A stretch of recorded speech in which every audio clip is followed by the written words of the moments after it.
현지 시간 수요일 뉴욕 증시가 일제히 하락했습니다. 가상화폐 급락에 시장 심리가 위축됐다는 평가입니다. 연준은 미국 경제가 빠르게 개선될 시 테이퍼링을 할 수 있다는 점을 시사했습니다. 오늘 새벽에 발표된 4월 FOMC 의사록에서 연준은 가파른 경제 회복이 일어나고 있지만 목표와는 거리가 멀다고 지적했습니다. 제임스 블러드 세인트루이스 연은 총재가 연준이 아직 정책 기조를 바꿀 때가 아니라고 강조했습니다.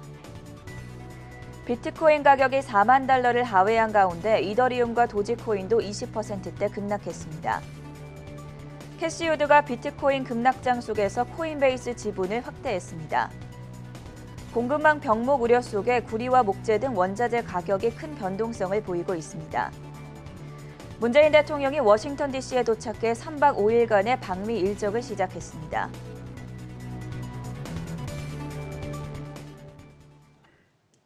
네, 시청자 여러분 안녕하십니까? 5월 20일 목요일 글로벌 이슈 투데이의 전세원입니다. 장중에 큰 변동성을 보이던 뉴욕 증시가 장 막판으로 가면서 낙폭을 축소하기는 했지만 그래도 현지 시간 수요일 뉴욕 증시가 일제히 하락, 약세로 거래를 마쳤습니다. 오늘은 특히나 가상화폐 시장에 큰 관심이 모여졌는데요. 비트코인 가격이 한때 3만 달러까지 찍으면서 4만 달러를 하회하고 있는 가운데 이 가상화폐 급락장 속에 투자자들이 큰 불안감을 느끼면서 뉴욕 증시도 하방 압력을 받는 하루였습니다. 먼저 자세한 글로벌 마감 시황 확인해 보시죠. 박찬희 외신캐스터 연결하겠습니다.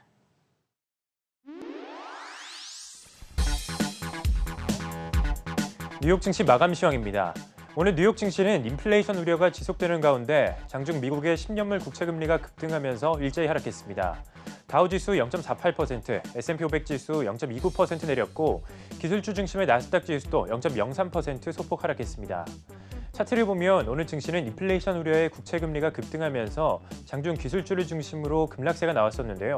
오늘 10년물 국채금리는 2.6% 오른 1.6% 후반대에서 움직였습니다.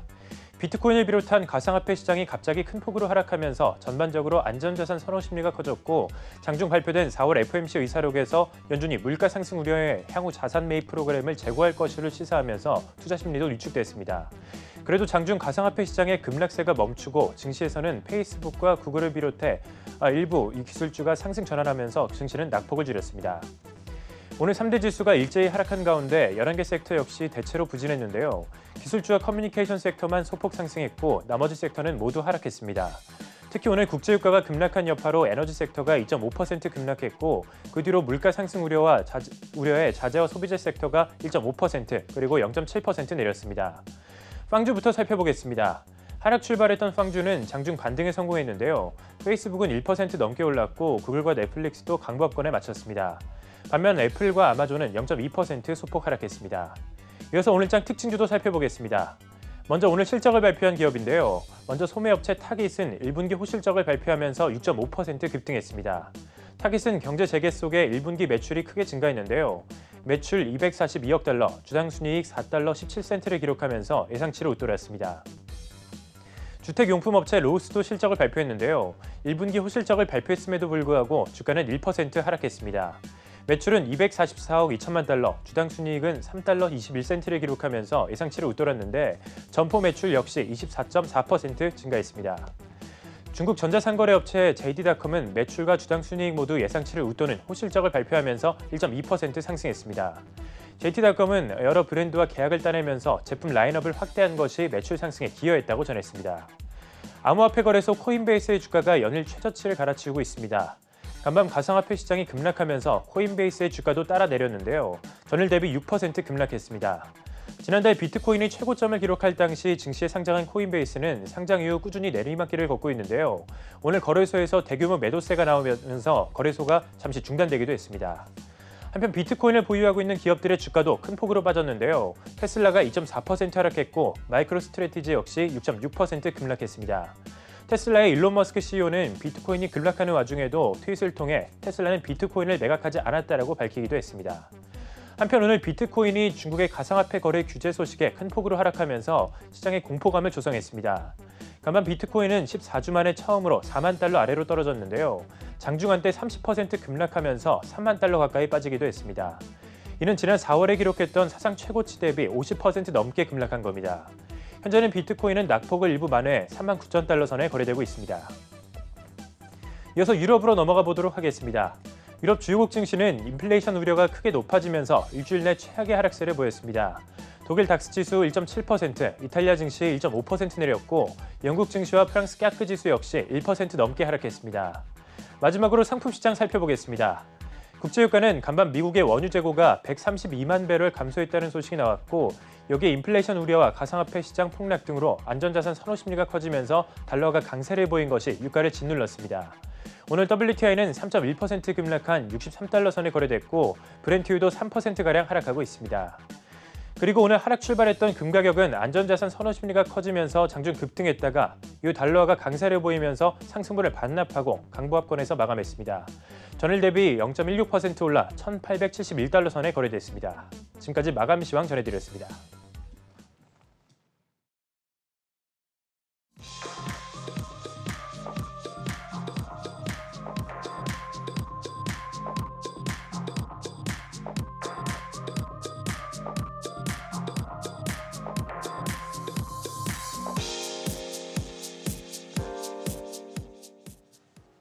세계 각국의 이슈로 투자자의 든든한 하루를 보장해드리는 글로벌 이슈 투데이 시간입니다. 먼저 오늘의 첫 번째 소식 화면톡에서 확인해 보도록 하겠습니다. 오늘 새벽에 연준의 4월 FOMC 의사록이 공개가 됐습니다. 테이퍼링을 시사하는 점을 발표했다라는 소식이 나오면서 증시에도 영향을 미쳤는데요. 먼저 첫 번째 소식 강다운 외신캐스터가 준비했죠. 네, 이 연준이 의사록을 통해서 지금의 급격한 경기 회복세가 지속되면은 통화 완화 정책을 재검토할 수 있다는 입장을 밝혔습니다. 통화 완화를 점진적으로 축소하는 이른바 테이퍼링을 논의할 수도 있다는 것인데요. 테이퍼링은 연준의 금리 인상 전 단계로 해석되는데 연준이 의사록에서 통화 완화 축소를 시사한 것은 팬데믹 이후 처음입니다. 사실 지난번에 연준은 4월 FOMC 회의 이후 발표한 성명에서 최대 고용과 2%의 평균 인플레이션 목표에 대해 상당한 추가 진전이 있을 때까지 자산 매입이 계속될 것이라고 밝혔고 파월 의장 역시 아직 테이퍼링을 시기상조라는 입장을 내비쳤는데요. 이번에 공개된 지난 27일 그리고 28일 FOMC 의사록에 따르면 다수의 FOMC 위원들은 일정 조건을 전제로 통화정책 기조를 바꾸는 것을 검토할 준비가 돼 있음을 시사했습니다. 여기서 말하는 일정 조건은 지금의 급속한 경기 회복세가 지속되는 것인데요. 마침내 연준이 지금의 월 1,200억 달러 규모의 자산 매입과 제로금리 정책을 바꾸기 위한 논의를 시작할 수도 있음을 밝힌 모습입니다. 다만 이 통화 완화 정책 재고 가능성에 대한 평가는 어떤 지표를 보느냐에 따라 달라지고 또 같은 지표를 놓고도 해석에 따라 달라지는 상황입니다. 연준이 말하는 두 가지 정책 목표인 물가 안정 그리고 완전 고용을 기준으로 하면 아직까지 미국 경제는 모호한 흐름을 보여주고 있는 상황인데요. 4월 소비자 물가지수 CPI를 비롯해 각종 물가 지표들은 급속한 상승 흐름을 보이고 있지만 4월 고용 동향은 기대에 크게 못 미쳤습니다. 저조한 신규 고용을 두고도 해석은 크게 엇갈리는 상황입니다. 조 바이든 대통령과 제니 옐런 재무장관은 여전히 고용이 부진하다는 점을 강조하는 반면 공화당 일부 내에서는 지나치게 관대한 실업 혜택이 노동자들의 취업 의욕을 꺾고 있다고 맞서는 상황인데요.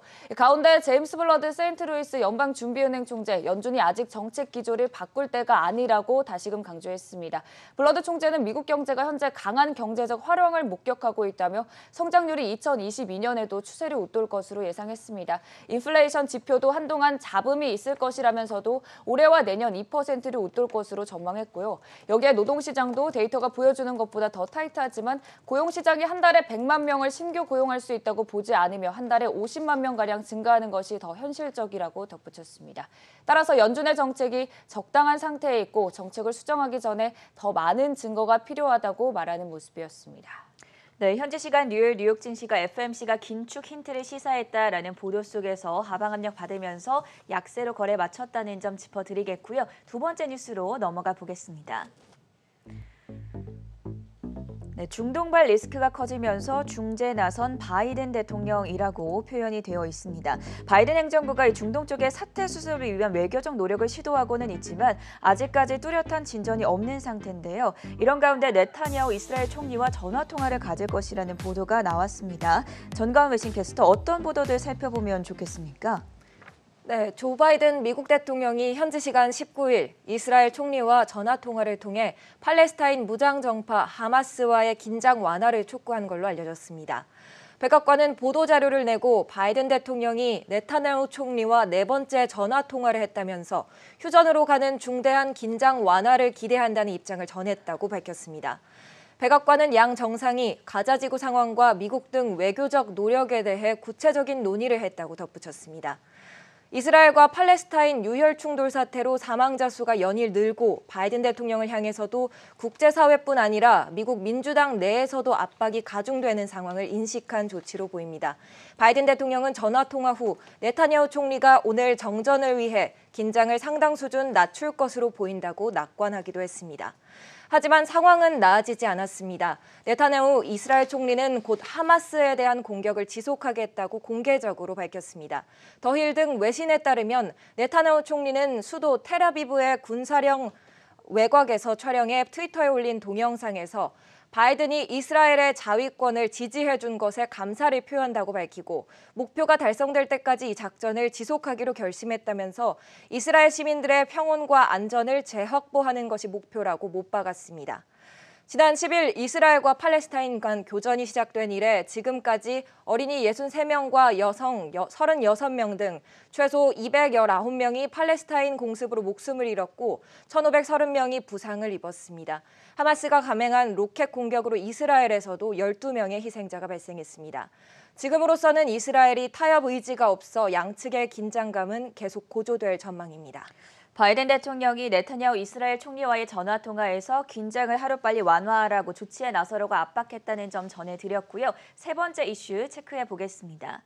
오늘 뉴욕 증시에 가장 큰 영향을 미쳤던 이슈였죠. 비트코인이 한때 30% 폭락하면서 지금 현재도 4만 달러를 하회하고 있는 상황입니다. 장 막판으로 가면서 비트코인 가격이 회복을 하자 역시나 뉴욕 증시도 낙폭을 좀 회복하면서 거래를 마치긴 했었는데 비트코인 가격의 추풍낙엽 우리 어떻게 평가를 해보면 좋겠습니까? 네, 일단은 시장에서는 이 4만 달러를 저항선으로 보고 있는데요. 결국 4만 달러가 깨졌습니다. 현재는 3만 8천 달러 선까지 내려온 모습인데 부정적인 전망 그리고 여러 악재가 잇따르면서 크게 하방 압력을 받은 모습입니다. 먼저 에버코어는 비트코인이 200일 이동평균선을 하회해서 4만 달러까지 떨어질 가능성이 크다고 먼저 내다봤었습니다. 만약 4만 달러 선이 붕괴되면 대규모 매도세가 출현할 것이라고 예상했는데요. 여기에 또 톨베컨 캐피탈도 비트코인이 하락장에 접어들었다고 분석하며 가장 중요한 저항선이 4만 2천 달러라고 봤습니다. 만약 비트코인이 4만 2천 달러 선을 지켜내면 건전한 조정을 겪고 다시 상승 반전할 발판을 마련할 수 있을 것이라고 했지만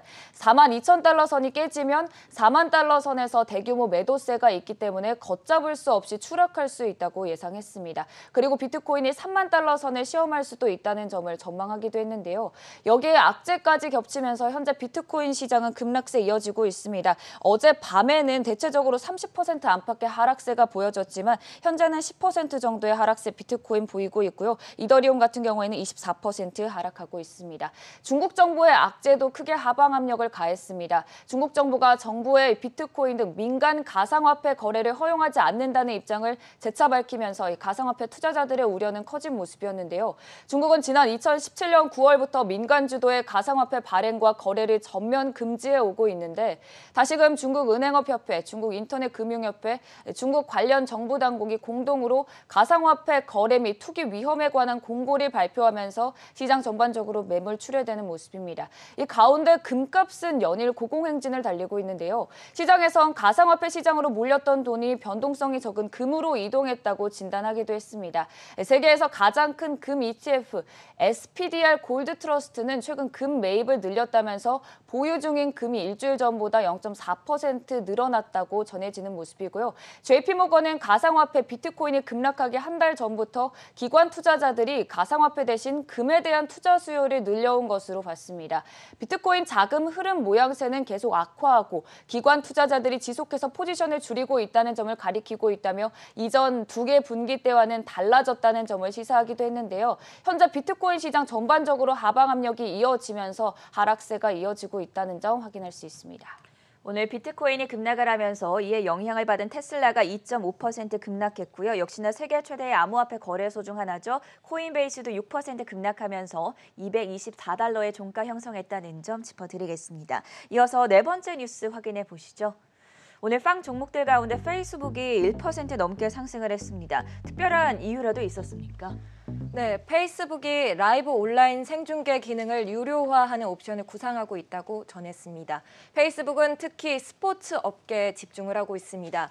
고등학교 스포츠팀 경기와 소규모 지역 스포츠 리그를 중계할 때 가상으로 참석하는 시청자들에게 돈을 받아 티켓 수익을 유지하겠다는 계획입니다.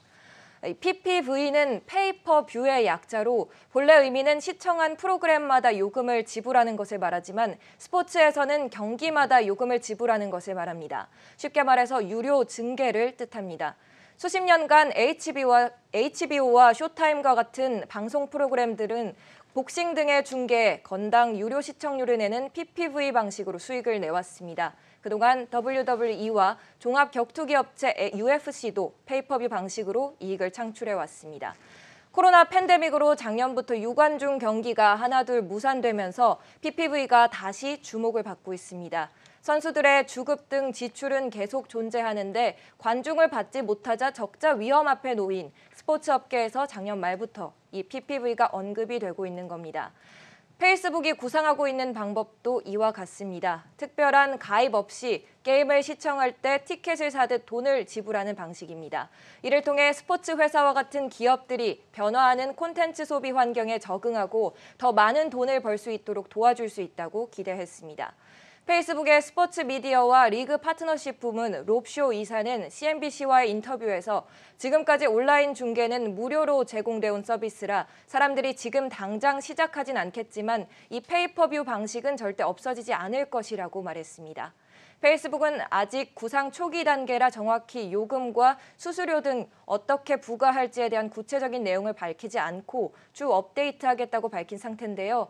NP디지털의 마케팅 전문가 네일 파텔은 페이스북이 이를 강력히 추진하고 있으며 결국 유료 라이브 스트리밍 업계 선두주자가 될 거라고 생각한다. 페이스북이 TV 방송과 채널을 뒤쫓고 있다고 평가했습니다. 오늘 장에서 페이스북은 1.22% 올라 313.54달러에 마감했습니다. 요새 스트리밍 업계와 관련해서 여러 가지 이슈들이 많이 전해지고 있습니다. 얼마 전에 AT&T가 타임워너 그리고 디스커버리와의 합병을 발표했다는 소식도 전해드렸었고 또 어제는 아마존이 MGM과의 90억 달러 규모의 합병을 협상 중이라는 소식 전해드렸었는데요. 오늘은 여기에 페이스북까지 스포츠 중계 유료화 모델을 구상하고 있다는 점 체크해보시면 좋을 것 같고요. 마지막 뉴스까지 확인해 보도록 하겠습니다. 불붙는 미국의 주택시장 체크해 볼 텐데요. 미국 주택시장의 기세가 계속 심상치 않습니다. 관련해서 경제지표도 발표되지 않았습니까? 네, 미국 주택시장의 기세 계속 심상치 않습니다. 지난 휴일에 발표된 주택건설업회의 미국 5월 주택시장 지수는 83으로 전월과 동일한 수준을 유지했습니다. 시장 전망치에도 부합한 수준이었는데요. 사실 이 주택시장 지수 코로나19가 한창이던 지난해 4월에 사상 최악의 시장에서 반등해서 지난해 9월부터 11월까지 계속해서 35년 지수 역사상 사상 최고치를 경신한 바 있습니다. 여기에 4월 신규 주택 허가 건수는 176만 건으로 전월보다 0.3% 증가했습니다. 공급은 다소 꺾었지만 주택 가격은 계속 오를 것으로 전망되는 상황인데요. 저금리의 영향으로 여전히 주거용 부동산에 대한 수요가 탄탄한 만큼 향후 몇 달 동안은 미국 주택시장의 활황세를 보일 것으로 시장에서는 바라보고 있습니다. 확실히 코로나19 사태가 전 세계 주택시장 호황을 불러일으킨 모습인데요. 실제로 OECD 선진국 37개국에서 실질 주택 가격은 지난해 4분기까지 1년 동안 거의 7% 올랐고 연간 상승률로는 20년 만에 최고치를 기록했습니다. 여기에 또 미국 캘리포니아 지역의 중위 주택 가격은 지난달 처음으로 80만 달러를 돌파했는데요. 전월 대비 약 7.2% 오른 수준으로 코로나19 확산 초기이던 지난해 같은 달과 비교하면 약 34% 급등하기도 했습니다. 미국 내에서도 캘리포니아는 고급 주택으로 명성이 높은 지역인데요. 최근 14년간 주택 거래가 가장 활발했던 지난해 이후에도 미국의 부동산 열기는 좀처럼 가라앉지 않고 있습니다. 외신에선 이 주택 가격이 2006년 호황 때보다 더 큰 급등세를 보일 것이라고 보고 있는데 웰스파고는 여기에 부동산 가격 상승이 거의 모든 곳에서 나타나고 있다며 경기 회복 초기 단계에서 이렇게 큰 폭으로 집값이 빠르게 반등하는 것은 놀라운 일이라고 말했습니다. 여기에 가뜩이나 공급 부족 현상을 빚는 미국 주택 시장에 신규 주택 공급 차질까지 빚어져서 집값 상승세가 더 가팔라질 전망인데요. 기사를 보면 미국 상무부는 4월 신규 주택 착공 건수 전월보다 9.5% 감소한 157만 건으로 집계됐다고 밝혔습니다. 3월에는 전월 대비 19.8% 증가한 114만 건을 기록했지만 4월 들어서 급감한 것인데요. 시장 전망에 크게 미치지 못한 결과입니다. 아무래도 목재를 비롯한 각종 원자재 가격이 최근 급등하고 공급마저 원활하게 이루어지지 않으면서 건축 활동에도 위축된 것으로 풀이되는 모습 확인할 수 있었습니다. 오늘 글로벌 경제 시장과 관련해서 체크해볼 만한 5가지 이슈 전해드렸고요. 지금까지 강다은 그리고 전가은 외신캐스터와 함께했습니다. 수고하셨습니다. 마지막으로 글로벌 IB들이 유망하게 바라보고 있는 종목들 정리해 볼 텐데요. 글로벌 IB 종목 탑픽 홍성진 외신캐스터가 준비하고 있습니다. 네, 최근 미국이 1년 넘게 써온 마스크 착용 지침을 대폭 완화시켰죠. 지난주 목요일 CDC는 코로나19 백신을 2차례 모두 접종한 사람에 한해 앞으로 실외나 실내에서 마스크를 쓰지 않아도 된다고 밝혔습니다. 이와 관련해 펀드스트레스의 공동 창립자 톰 리는 Some stocks could see dramatic gains over the next few weeks. 앞으로 몇 주 동안 특정 종목들이 큰 폭으로 오를 거라고 전망했는데요. 그럼 톰 리가 섹터별로 정리한 수혜주들 하나씩 살펴보겠습니다. 네, 리스트에 가장 먼저 오른 건 당연 항공주였습니다. 톰리는 수많은 항공주 가운데 얼리전트 트래블과 제트블루 또 사우스웨스트까지 이렇게 3개의 기업들을 주목했는데요. CNBC는 톰리가 주로 저가 항공사들을 공략했다면서 해외여행에 대한 정부 지침은 여전히 불확실하지만 이 기업들이 국내 레저 여행 수요에 혜택을 받게 될 거라고 내다봤습니다. 현재 3개의 항공주들 모두 안정적인 주가 흐름 보이고 있는데요. 얼리전트 트래블은 올해 들어 16%, 제트블루와 사우스웨스트는 각각 35%와 29% 넘게 오른 상황입니다. 또 마켓워치에서 집계한 애널들의 투자 의견 역시 모두 비중 확대로 나온 점까지 체크하시기 바랍니다. 이어서 살펴볼 종목은 크루즈 기업들입니다. 최근 CDC는 미국 내 빠른 백신 접종 속도를 고려해 지난해 3월부터 1년 넘게 중단한 크루즈 운항 재개 방안을 검토 중이라고 밝혔는데요. 우선 자원 승객들을 태운 모의 운항부터 시작될 것이라면서 이르면 여름 중순부터 많은 크루즈 라인이 운항을 재개할 거라고 전했습니다. 또 다수의 IB들이 크루즈 산업의 향후 전망을 긍정적으로 평가하면서 목표가와 투자 의견 모두 상향 조정했는데요. 골드만삭스는 노레이 제안의 목표가를 $37까지 올렸고 지난 3년 동안 중립으로 유지했던 투자 의견 역시 매수로 조정했습니다. 또 리스트에 함께 오른 로얄 캐리비안과 카니발도 좋은 평가를 받았는데요. 로얄 캐리비안은 기존 $76에서 $95로, 카니발은 종전 $21에서 $26로 목표가가 상향 조정됐습니다. 네, 마지막으로 체크할 종목은 테마파크 기업들입니다. 톰리는 테마파크 내에서의 마스크 착용 정책이 완화됨에 따라 시월드 엔터테인먼트나 컴캐스트 같은 기업들이 주목해볼 만하다고 전했는데요. 시월드 같은 경우엔 작년 기준으로 208%, 또 올해 들어서는 65% 넘게 오른 모습 확인할 수 있습니다. 또 애널들의 투자 의견 역시 3기업 모두 비중 확대로 나온 점까지 참고하시기 바랍니다. 지금까지 펀드스트레스의 공동 창립자 톰리가 주목한 마스크 규제 완화 정책 수혜주들에 대해 살펴봤습니다. 목요일 글로벌 이슈 투데이 여기서 인사드리고 저희는 잠시 후에 굿모닝 투자의 아침으로 돌아오겠습니다.